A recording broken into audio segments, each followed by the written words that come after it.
Hello, everyone, and welcome to our next interview. Today, I have with me your vegan marketer, Hartej. I'm so excited to really dive into today's session. Not only do you get a chance to meet Hartej, but talk about SEO. I think from a standpoint of marketing, there's just so many different levers that we can all use in our business. There's so many different ways to drive growth. And SEO is kind of one of those marketing tools that we all read about, but we don't necessarily know when we should be incorporating it into our business. And especially in the vegan world, the question is, how can we use this as an asset? And also the concept of long-term strategy versus short-term. I know many of us, we need growth. We want sales. We want things to happen so quickly. And I want to talk a little bit about today about how important it is to think about some of these strategies that are long term, because let's face it, we're all trying to create this vegan world. So we need businesses to last forever. And if that's the case, we must have marketing tools that are designed to give us that sustainability and give us that longevity and give us kind of a great long-term and sustainable success. So that's what I've been thinking about. That's what I'm excited about. And I'm really looking forward to diving into our conversation today. So first, let me say welcome and thanks for joining me today. Thank you.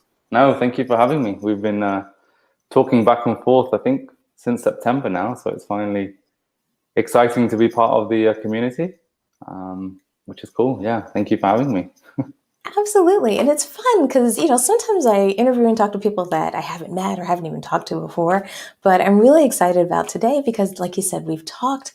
And also, I'm so excited that you're going to be working with us and helping us long term too. So it's really, really good because I want people to know that we're going to be talking about this stuff today. But, I really do believe in it. And I'm really excited about working with you and, what you can bring to our table. So before we dive into all the nitty gritty of SEO, let's give people a little bit of background. Like, why SEO? Why marketing? What's your kind of either passion about it, or why do you think this is a great space to be in? Why SEO? Let's just start really basic as far as a question. Well, I'll start with why marketing first. And marketing because, well, I've had my own businesses for many years, and then I took a sidestep and started teaching marketing in schools. So I went in to teach young adults about marketing itself. And then that kind of built my passion for marketing and understanding how my own businesses and my own websites were growing. And that led me down the road of SEO because there's all these like strategies where you can pay for traffic, you can pay for getting people to your website, but they're not always sustainable because you need a lot of money. And when I first set up when I was 18, I didn't have a lot of money. So I had to think about how do I make this sustainable? And I believe that sustainability needs to be sustainable. And when it comes to businesses and most startups, it's all about cost. So SEO was kind of I see it as the most cost-effective way to grow your business. It is the cheapest in the long run and gets you a lot more traction, a lot more traffic, a lot more attention in the long run than the short-term strategy. So SEO purely because it's more that long-term mindset, and I love that aspect of it. I love the aspect of, well, if we put these plans in today and we start building that road, then at the end of it, we're going to achieve what we want to achieve. And it's not going to cost us as much as other strategies may potentially cost us. So I love it because of the strategy and the mindset that we need to have when we go into it, and the mindset that we have when we execute the plans. And you're seeing it yourself, like some of the words that you want to be known for. There are things that we're doing, we're putting in place, the type of content we're writing. And then we start to build a strategy around that. So I really enjoy that strategy. I really enjoy that. How do we tell Google that we are the best at what we do without making it obvious? And that's how you do it. And that's SEO. So it's kind of, I'm the best, but I'm subtly telling you that I'm the best. That's how we tell Google who we are. And that makes sense because even like we were talking about earlier today, a lot of us are doing interviews. A lot of us are on social media. We're on email. We're hoping someone's going to print it in a paper or a magazine that we are the best, or we are the go-to resource. And I think SEO makes so much sense because we want to make sure that if everyone knows it, that Google knows it too. Mm. So I think that's why a lot of people need to think about SEO seriously when the timing's right, because it is really an extension of that strategy of making sure that all the major brands, all the major outlets, and obviously someone like Google is major. So we need to Mm-hmm. make sure that they're aware of it. But let's talk about the timing of it, because that's one thing that I've struggled with. I've always wanted to do SEO, but my website was not where it is today. My focus as far as creating content is not where it was and where I am today. So the timing for me is right in my business, where I am in preparing for that long-term strategy. So I'm Mm-hmm. wondering if anyone's watching today, if they're trying to figure out, should I be doing it now? Should I be waiting? Where should I be, or what makes the timing right or optimal for a vegan business to implement an SEO strategy? I think the timing is when you have a plan. So when you have decided internally as a business that in 12 months' time we need to be here, that's the kind of time to start thinking about your SEO strategies. That's when you need to work out, okay, well, if we want to be, for example, at the moment I'm working with a sustainable underwear brand based in the US for ladies' underwear, and they, in 18 months' time, if you type in sustainable underwear, where that market is now starting to move, they want to be at the top, and they've got an 18-month plan. So for them, their website's only 2 or 3 months old. It's always, if you can afford it, SEO should start on your website the day your website's made, if you can afford it. And that's just because Google needs time to learn who you are. It needs time to give you age. It needs time to trust you before you can start hitting page one for high ticket keywords.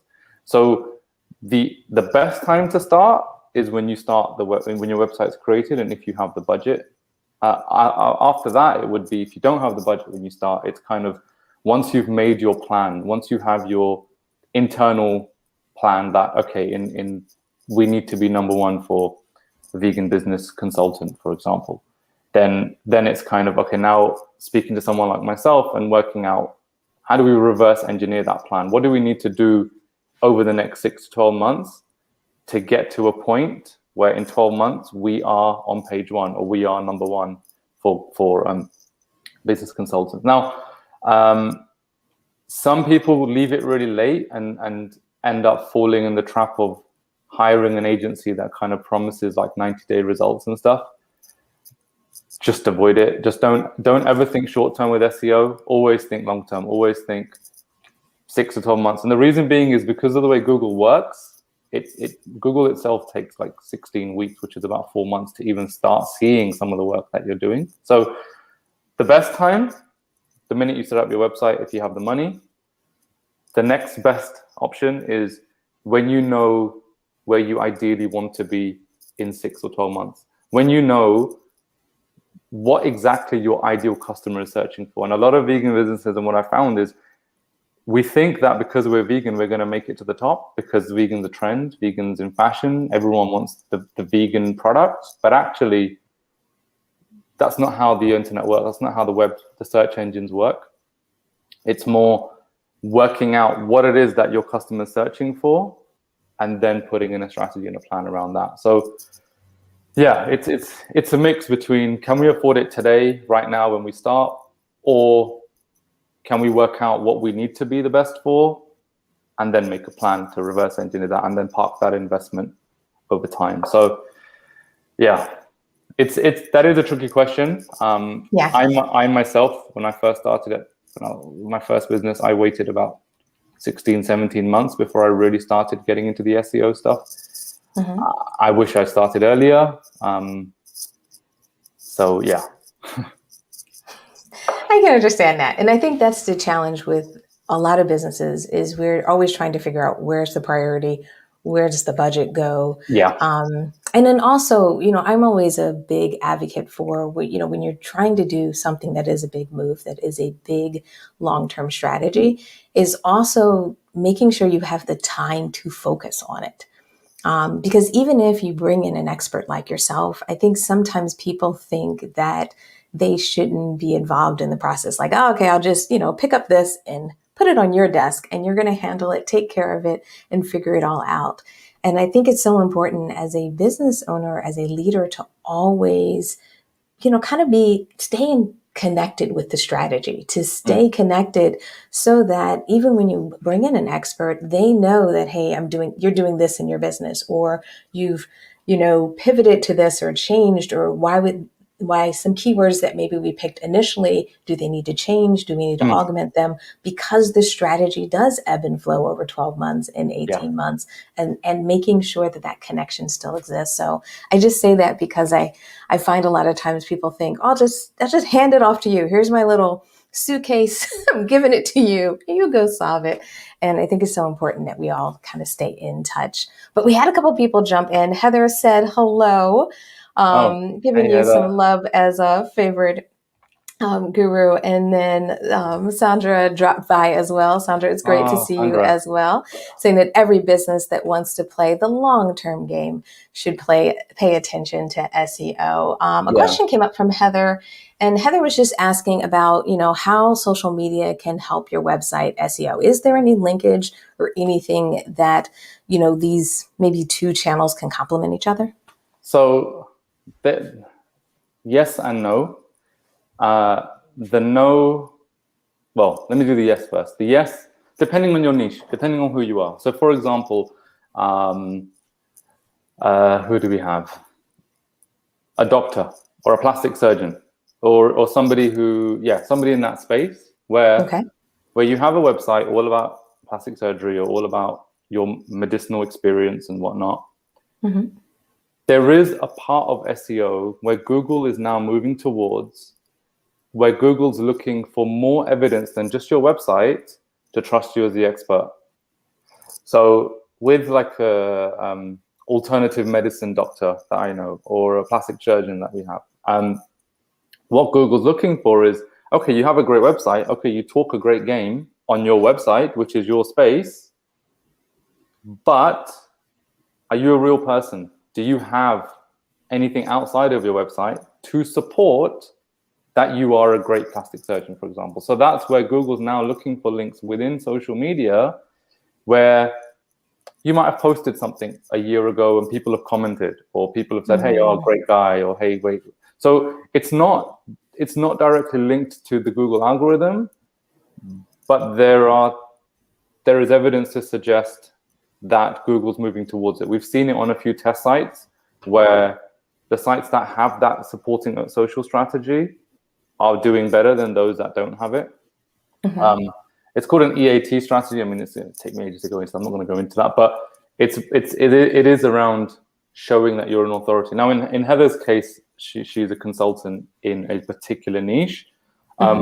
It's not medical related, so Google's not going to be like, oh, you're great on social media, so you're going to rank better. Whereas, I mean, Sandra's a content doctor, but if she was a doctor, like a medical doctor, then Yes. maybe there would be social media backing for that. But it helped. The no is because, like, let's say you have a great social media presence. Let's say you're posting all the time, and I now go to Google and search for Stephanie Redcross, and your website doesn't come up. I now have lost faith in you because I don't see you where I'm going to find you. Okay. So there is that, like you've got to be careful. You don't want to have a great social media presence, or even like billboards or PR. Like, you don't want to be in great magazines, but then if I go to Google, or if the customer goes to Google, where they're going to go, the next place they're going to go, and you don't turn up, then you run the risk of then losing that person forever. So one of the first things that we did with my own site is we just put power into my name. Like, so if you type my name into Google, as of about 6-7 months ago, is when we first started, because I realized that actually people aren't searching for your vegan marketer, people aren't looking for vegan SEO, but as my name gets more popular, they're going to be looking for my name. So I need to be doing some work on my name, for example. So there is, yes, depending on your niche, and there is a risk. If you are talking a big game on social and people can't find you on Google, then you're losing people, basically. So you've just got to be careful. But yeah, and I mean, Heather's case is very specific.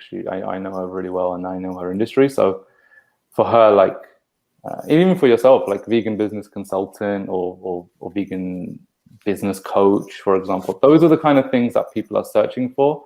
They're not looking for your brand name, so to speak. And that's where SEO really comes into play, because that's where my strategy comes in. And going back to the point you said earlier, people who come to me and say, hey, here's my money and here's my keywords and off you go for 6 months, I actually don't take them on as people. Like, I just don't want to work with them, purely because what I'm doing with SEO and off-page SEO is only 85% of what Google wants. 15% is what's happening on page, and I don't pay or I don't charge for that. I consult on that and I help you with that for free as part of the plan. But the business owner needs to do it because they're the expert. Yes. Now, you can hire me to write a blog about vegan shoes, but I'm not the expert in vegan shoes. You are the expert. So I have like red flags when I have people that are like, here's the money, just go do what you got to do, because it's not going to, I mean, it's just not going to work. There's no point me taking money for 3 or 4 months, because in 4 months, we're going to be like, well, what happened? And so one big part of what I do is, one, the business owner is really involved. I send some long emails, and you know that very well, where I'm explaining exactly what we're going to do, why it's happening, why you need to do what I'm asking you to do, and the results of what's being done. And then every couple of weeks, every couple of months, I will say, hey, here's a bunch of words that people are looking for. Can we put some content out for these? Because Google trusts you for it, maybe on page 4 or 5. Let's get something dedicated for it. We might get to page 1 without you having to even expand your budget or fund it or pay me more. It's just, I see these signals and I want the business owners to be aware of these signals and exploit those signals and capitalize on those. Like, don't just sit back and expect someone else to run your business, because that's not what we do. We will help you.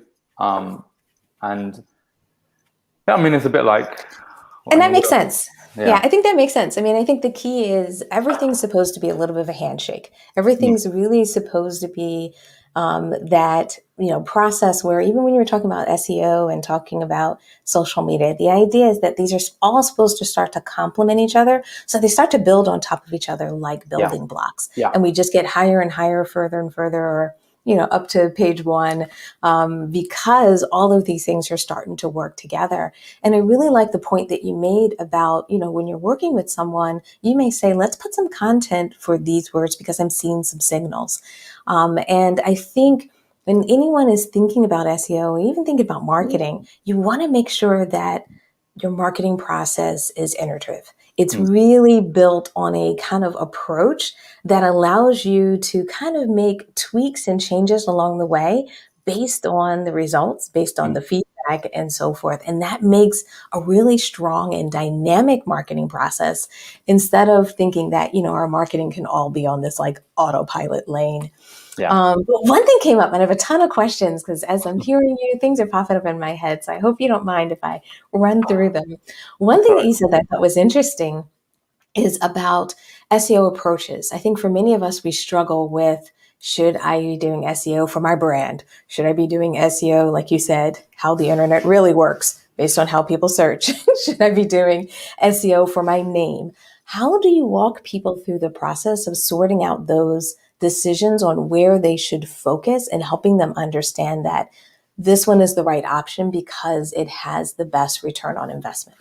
Okay, so there's a few ways to go about that. So sometimes we'll have someone who is like, I just want to be number 1 for this phrase and that's it. And that's fine, because that's what they want to be. When somebody's a bit unsure and it's kind of like, hey, what do you want me to rank for? And I'm like, well, I'm not you, so I don't know what people are looking for. But we would run reports and analyses on your competitors. So I would say, well, if you sell vegan shoes, who are your 3 dream competitors who you would like to be as big as, or like to be known for, or like to be known with? And we'd run reports on their websites, and we start to see where they are ranking for. So they might be ranking for something. They might be number 1 for where to buy vegan shoes, let's say, right? So now, as a website owner in the same niche, you might say, that's a good phrase. I want to rank for that phrase. So the first thing we do, we look at competitors. Where are your competitors ranking? Is there anything in those files that kind of gets you interested? That's one way. The next way is if you have existing Google data. So if you've been on Google for a while and there is data already there, I'd run reports on what you currently rank for. So let's say you're on page 3 for where to buy vegan shoes, and you want to get to page 1. So we pick that as a phrase. So they're the 2 kind of data-driven strategies. And then the third is just understanding as a business owner, what is your dream customer going to look for on Google? Because they're not going to look for Stephanie Redcross. They're going to look for a vegan business coach, or they're going to look for a life coach. Not even vegan. They might just say life coach or business coach or marketing coach or whatever it is. So we take a combination of all 3 and we come up with a list. And that list could be 8, 10, 15, 20, 50 words. We get that list. We then run data reports on that to see, well, vegan business coach has like 1 search a month, whereas vegan marketing coach has like 400 searches a month. So we go, well, let's go for the one with 400, but not neglect the one that's got 1 search. Just not put it, just not actively fund it, just not actively have a strategy working towards that. So that's the main 3 ways. So that it'll be data-driven from competitors, from your data, and then just business owners. And a lot of times, and I found in the vegan space, because we're such a new market, because we're so very fresh in the business world as a niche, so to speak, we often don't really know what people are looking for. We don't know what our ideal customer is looking for. So that's where the data then helps us to kind of give us that focus. We'd always look at data. We wouldn't just pick things out of the air. We'd look at data. We'd see, well, okay, my competitor's ranking for this. I really want to rank for that. My competitor is above me for this. I really want to go above them for that. So that's kind of how we would choose those keywords. And then as you know, you'd be emailing me at 4 o'clock in the morning and asking me for my thoughts on certain words. Absolutely. And I might not reply at 4:05, but I might reply later in the afternoon. Yeah, give you a little bit of time to sleep. I don't mind. But absolutely no. But that makes sense, because I think it's so important to use the data. It's so important to understand what is happening in the market. And even like you said, what have you been ranking for before if you've been in business for a while? So helping people understand that this is something where we're putting all the pieces kind of in front of you and then building a strategy from it. Now, I want to talk a little bit about SEO, because, SEO hasn't always had a great reputation. There's been the black hats SEO and the white hat SEO. And especially when I first started out, it feels like years and years ago, and I was going to like internet marketing meetups, we always had a lot of discussion about that and how like this strategy was okay, but it's really white hat. And this strategy is okay, but it's kind of gray. It's starting to lean that other direction. So I wonder if we want to just talk about some of the things that we should be avoiding, some of the dangers that people can run into if they're starting to go down this path that could be detrimental with long-term issues, versus kind of that white hat, or versus that maybe approach that you're using. Okay, the risks of SEO. So it didn't used to have a good reputation. It still doesn't have a good reputation. I mean, it's just the way. It's one of those things which is very emotionally driven. So if you go on a website and it says, well, we're going to get you to page 1 in 90 days, most times you're going to think, okay, I want to be at number one in 90 days, for example. So first red flag, any promises. Anyone who makes a promise that they will get a particular phrase, unless it's some random phrase, which is like really easy and they're using data to decide it. Like, for example, some agencies will check your data and you might already be page one for Vegan Business Coach, and they'll say, hey, we can guarantee you to get to page one Vegan Business Coach, but you don't know you're already page one. So guarantees, big red flag. And the reason why is because no agency, no SEO specialist controls Google. Google controls Google. So we can't guarantee that you will be at page one in a certain time frame. We can guarantee that we will do everything we need to do to help us get there. Mm-hmm. We will have trackers in place tracking everything that's going on in terms of your rankings. But if someone's guaranteeing you something, they're either cheating the system or it's just a lie. So the risks are, I like to talk at it from a vegan perspective, and that is kind of where my whole business model came about. And I've been vegan over 3 years now and been doing marketing for over 10, and it's kind of only in the last couple of years I've realized that hold on a second, there are vegan businesses out there that are using agencies that actually understand nothing about the vegan space.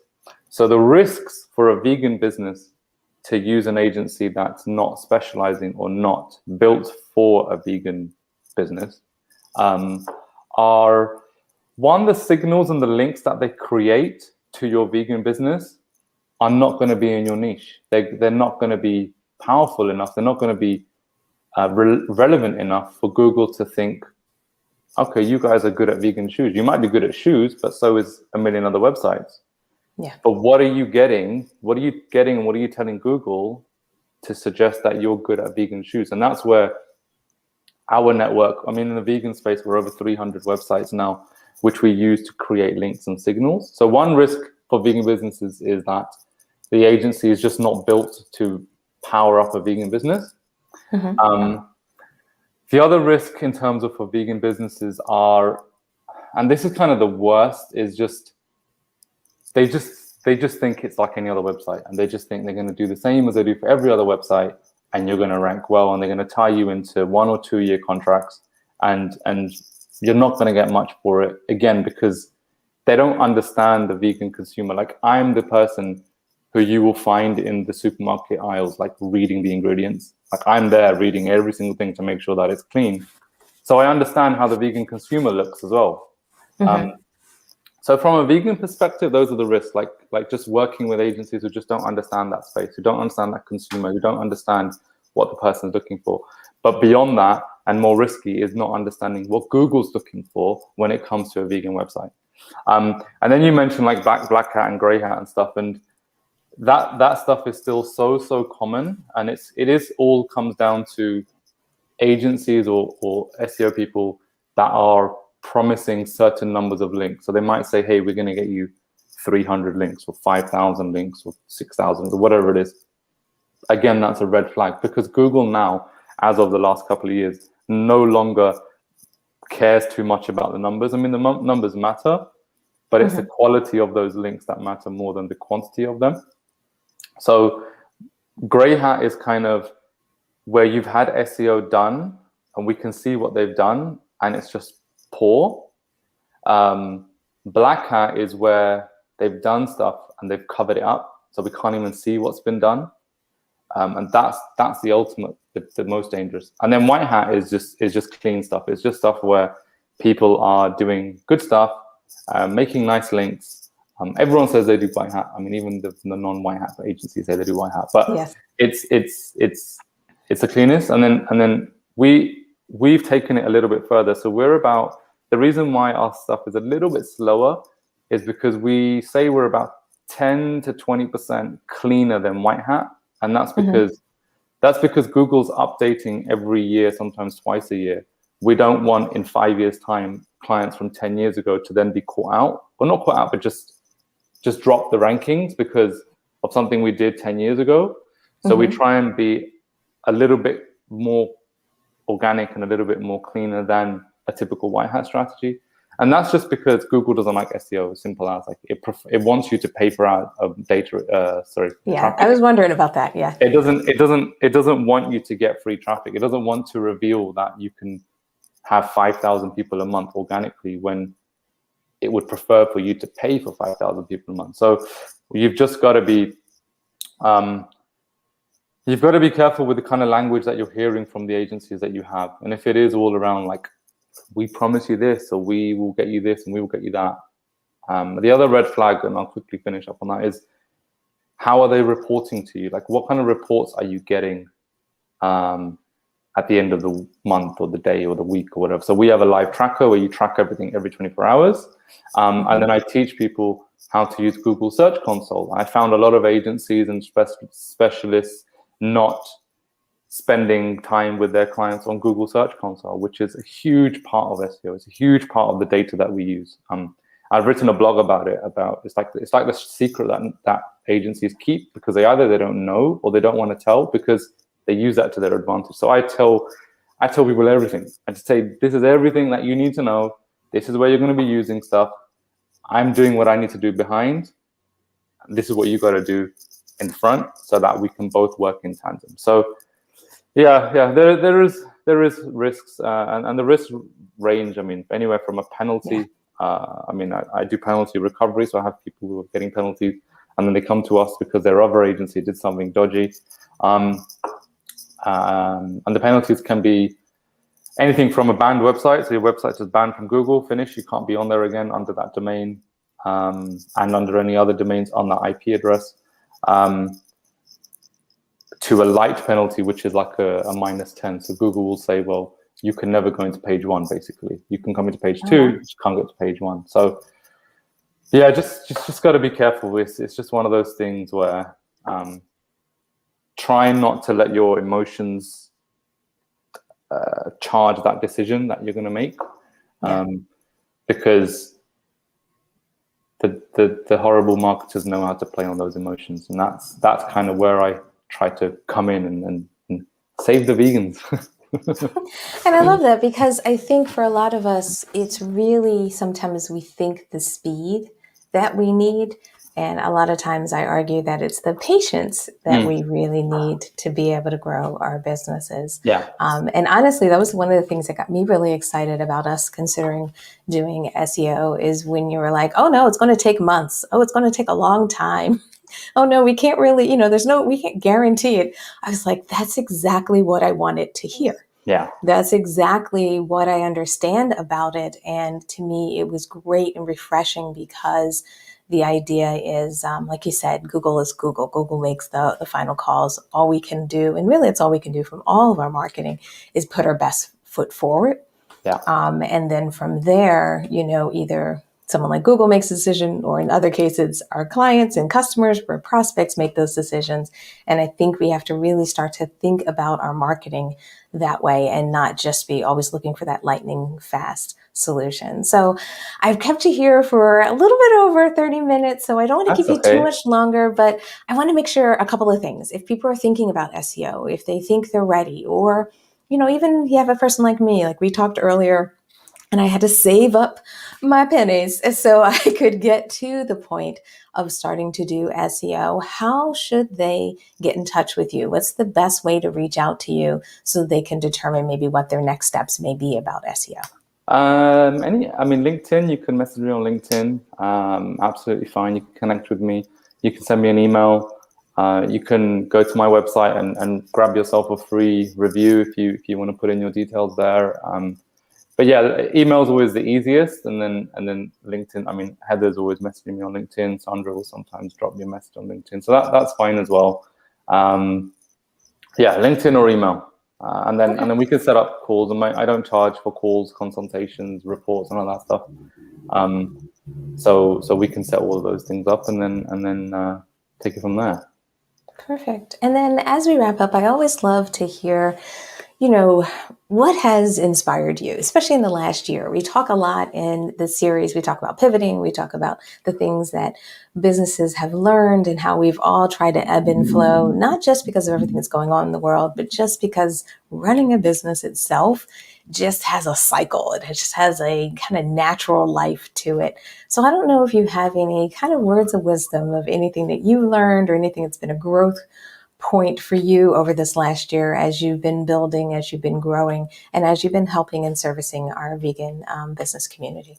I think the biggest thing I've learned this year is the importance of patience, and really, especially with everything that's going on and the news is always changing, and as a community, people are trying to be as patient as possible. But also within the business world, I mean, I've seen vegan businesses who are knocking non-vegan businesses off page one. Like we have somebody in the beauty space who's number one and outranks Sephora, who are not a vegan business. So it's like my inspiration comes when I see small vegan businesses or large vegan businesses really making it to a position where they believed and felt that they couldn't ever get to.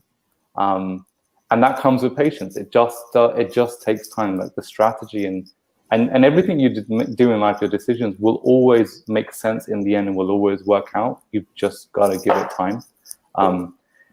And I think before the whole COVID thing, I think we all were wrapped up in this whole like results now, or just life should happen now. It's the rat race. It's getting out quickly, getting to place quickly. Whereas now it's kind of, I mean, I don't even know if I can fly for another 2 weeks, and I have to just sit here and wait and sit here patiently. So for me, it's all been about patience, and I've tried to bring that into my business life and my clients' life as well, just making them realize that things are improving. Everything happens for a reason. Why we're doing what we're doing is happening for a reason. And the animals have waited hundreds of years for us to turn up and save them. So if they can be patient, we can be patient. Absolutely. I agree with you. Patience has definitely been a key word. And the key word from a standpoint of, like you said, letting the strategies that we put in place really grow, really go through that kind of process of sprouting and then growing up and, and all of that. It definitely does take some time. So I just want to say thank you again for joining me today. Thank you for taking the time to kind of break down SEO, give us a little bit of insight on how we should approach it. And also thank you for being just a resource to our community. I think, it's just SEO is one of those things where it's like, how should I do it? What should I do? And being able to have someone like yourself in our community that people can talk to, people can get comfortable with, get to know. And I do enjoy those long emails from you because I'm like, okay, yeah. That's what I was thinking. So I really am very happy and really excited about your contribution.